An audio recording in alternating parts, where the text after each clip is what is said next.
And we're continuing with the 9th chapter of The Third Man by Graham Greene. Is it far? But the driver paid no attention at all. At least, Martins thought, I am not under arrest. They have not sent a guard. I am being invited.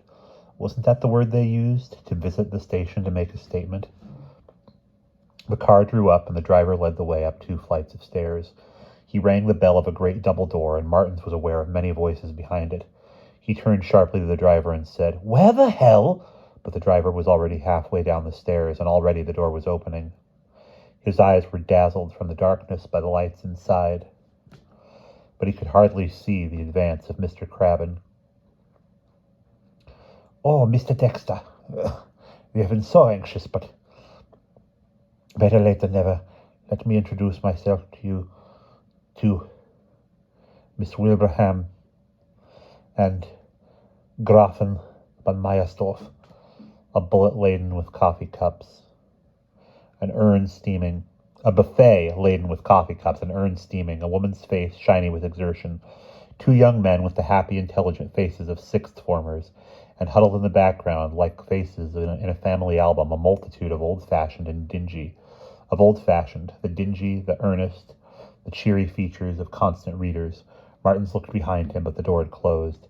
He said desperately to Mr. Crabbins, "I'm sorry, but—" "Don't think any more about it," Mr. Crabbin said. "1 cup of coffee, and then let's go on to the discussion. We have a very good gathering tonight. They'll put you on your mettle, Mr. Dexter." One of the young men placed a cup in his hand, and the other shoveled in sugar before he could say he preferred his coffee unsweetened. The younger man breathed in his ear. "Afterward, would you mind signing one of your books, Mr. Dexter?" A large woman in black silk bore down on him and said, "I don't mind if the Grafen does hear me, Mr. Dexter, but I don't like your books. I don't approve of them. I think a novel should tell a good story." So do I," Martin said hopelessly. "Now, Mrs. Bangkok, wait for question time." "I know I'm downright, but I'm sure Mr. Dexter values honest criticism." An old lady, who he supposed was the Grafen, said, "I do not read many English books, Mr. Dexter, but I am told that yours—" "Do you mind drinking up?" Crabbin said, and hustled him through into an inner room, where a number of elderly people were sitting in a semicircle of chairs with an air of sad patience. Martins was not able to tell me very much about the meeting. His mind was still dazed with the death. When he looked up, he expected to see at any moment the child Hansel and hear the persistent pedantic, "Papa, Papa." Apparently, Crabbin opened the proceedings, and, knowing Crabbin, I am sure that he was very lucid, very fair and unbiased picture of contemporary English novel. And knowing Crabbin, I am sure that it was a very lucid, very fair and unbiased picture of the contemporary English novel. I have heard him give that talk so often, varied only by the emphasis given to the work of the particular English visitor. He would have touched lightly on various problems of technique, the point of view, the passage of time, and then he would have declared the meeting open for questions and discussion. Martins missed the first question altogether, but luckily Crabbin filled the gap and answered it satisfactorily. A woman wearing a brown hat and a piece of fur around her throat said with passionate interest, "May I ask, Mr. Dexter, if he is engaged on a new work?" "Oh, yes. May I ask the title?" "The Third Man," Martin said, and gained a spurious confidence as a result of taking that handle. "Mr. Dexter, could you tell us which author has chiefly influenced you?" Martins, without thinking, said, "Gray." He meant, of course, the author of Riders of the Purple Sage, and he was pleased to find his reply gave general satisfaction to all, save an elderly Austrian who asked, "Gray? What Gray? I do not know that name." Martins felt he was safe, and now said, "Zane Grey. I don't know any other," and was mystified at the low subservient laughter from the English colony. Crabbin interrupted quickly for the sake of the Austrians. "That is a little joke of Mr. Dexter's. He means the poet Gray, a gentle, mild, subtle genius. You can see the affinity." "And he is called Zane Grey?" "That was Mr. Dexter's joke. Zane Grey wrote what we call westerns. cheap popular novelettes about bandits and cowboys. He is not a great writer? No, far from it, Mr. Crabbin said. In the strict sense, I would not call him a writer at all. Martins told me that he felt the first stirrings of revolt at that statement. He had never regarded himself before as a writer, but Crabbin's self-confidence irritated him. Even the way the light flashed back from Crabbin's spectacles seemed an added cause of vexation. Crabbin said, "He was just a popular entertainer."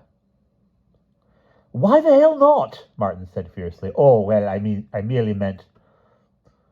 "What was Shakespeare?" someone with great daring said. "A poet." Have you ever read Zane Grey?" "No, I can't say." "Then you don't know what you're talking about." One of the young men tried to come to Crabbin's rescue. "And James Joyce? Where would you put James Joyce, Mr. Dexter?" "Where do you mean put? I don't want to put anybody anywhere," Martin said. It had been a very full day. He had drunk too much with Colonel Cooler. He had fallen in love. A man had been murdered, and now he had quite the unjust feeling that he was not... And now he had the quite unjust feeling that he was being got at. Zane Grey was one of his heroes. He was damned if he was going to stand any nonsense. "I mean, would you put him among the really great?" "If you want to know, I've never heard of him. What would you write? What did he write?" He didn't realize it, but he was making an enormous impression. Only a great writer would have taken so arrogant, so original a line. Several people wrote Zane Grey's names on the back of envelopes, and the Grafin whispered hoarsely to Crabbin, "How do you spell Zane?" "To tell you the truth, I'm not quite sure." A number of names were simultaneously flung at Martins. Little sharp-pointed names like Stein, round pebbles like Wolf. A young Austrian with an intellectual black forelock called out, "Daphne du Maurier!" And Mr. Crabbin winced and looked sideways at Martins. He said in an undertone, "Be gentle with them." A kind-faced woman in a hand-knitted jumper said wistfully, "Don't you agree, Mr. Dexter, that no one has written about feelings so poetically as Virginia Woolf? In prose, I mean." Crabbins whispered, "You might say something about the stream of consciousness." "Stream of what?" A note of despair came into Crabbin's voice. "Please, Mr. Dexter, these people are your genuine admirers. They want to hear your views. If you know they have besieged the Institute, if you knew how they have besieged the Institute." An elderly Austrian said, "Is there any writer in England today of the stature of the late John Galsworthy?" There was another outburst of angry twittering, in which the names of Du Maurier, Priestley, and somebody called Lehman were flung to and fro. Martin sat gloomily back and saw again the snow, the stretcher, the desperate face of Frau Koch. He thought, if I had never returned, if I had never asked questions, would that little man still be alive? How had he benefited Harry by supplying another victim? A victim to assuage the fear of whom? Herr Kurtz? Colonel Cooler? He could not believe that. Dr. Winkler? Not one of them seemed adequate to the drab, gruesome crime in the basement. He could hear the child saying, "I saw blood on the coke." And somebody turned toward him, a blank face without features, a gray plasticine egg, the third man. Martins could not have said how he got through the rest of the discussion. Perhaps Crabbin took the brunt. Perhaps he was helped by some of the audience who got into an animated discussion about the film version of a popular American novel. He remembered very little more before Crabbin was making a final speech in his honor. Then one of the young men led him to a table stacked with books and asked him to sign them. "We have only allowed each member one book." "What have I got to do?" "Just a signature, that's all they expect. This is my copy of The Curved Prow. I would be so grateful if you'd just write a little something." Martins took his pen and wrote, "From B. Dexter, author of The Lone Rider of Santa Fe." And the young man read the sentence and blotted it with a puzzled expression. As Martin sat down and started signing Benjamin Dexter's title pages, he could see in a mirror the young man showing the inscription to Crabbin. Crabbin smiled weakly and stroked his chin. Up and down, B. Dexter, B. Dexter, B. Dexter. Martins wrote rapidly. It was not, after all, a lie. One by one, the books were collected by their owners, dropped like curtsies. Was this what it was to be a writer? Martins began to feel distinct irritation toward Benjamin Dexter. This complacent, tiring, pompous ass, he thought, signing the 27th copy of The Curved Prow. Every time he looked up and took another book, he saw Crabbin's worried, speculative gaze. The members of the Institute were beginning to go home with their spoils. The room was emptying. Suddenly, in the mirror, Martin saw a military policeman. He seemed to be having an argument with one of Crabbin's young henchmen. Martins thought he caught the sound of his own name. It was then he lost his nerve, and with it any relic of common sense. There was only one book left to sign. He dashed off the last B. Dexter and made for the door. The young man, Crabbin, and the policeman stood together at the entrance. "And this gentleman?" the policeman asked. "It's Mr. Benjamin Dexter," the young man said. "Lavatory? Is there a lavatory?" Martin said. "I understand a Mr. Rollo Martins came here in one of your cars. A mistake, an obvious mistake." "Second door to the left," the young man said. Martins grabbed his coat from the cloakroom as he went and made down the stairs. On the first floor landing, he heard someone mounting the stairs, and looking over, saw Payne, whom I had sent to identify him. He opened the door at random and shut it behind him. He could hear Payne going by. The room where he stood was in darkness.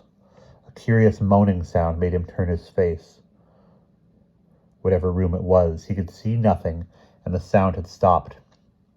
He made a tiny movement, and once more it started like an impeded breath. He remained still, and the sound died away. Outside, somebody called, "Mr. Dexter! Mr. Dexter!" Then a new sound started. It was like somebody whispering, a long, continuous monologue in the darkness. Martin said, "Is anybody there?" And the sound stopped again. He could stand no more of it. He took out his lighter. Footsteps went by. And down the stairs. He scraped and scraped the little wheel, and no light came. Somebody shifted in the dark, and something rattled in midair like a chain. He asked once more, with the anger of fear, "Is anybody there?" And only the click-click of metal answered him. Martin felt desperately for a light switch, first to his right hand and then to his left. He did not dare go farther because he could no longer locate his fellow occupant. The whisper, the moaning, the click had all stopped. Then he was afraid that he had lost the door and felt wildly for the knob. He was far less afraid of the police than he was of the darkness, and he had no idea of the noise he was making. Payne heard it from the bottom of the stairs and came back. He switched on the landing light, and the glow under the door gave Martins his direction.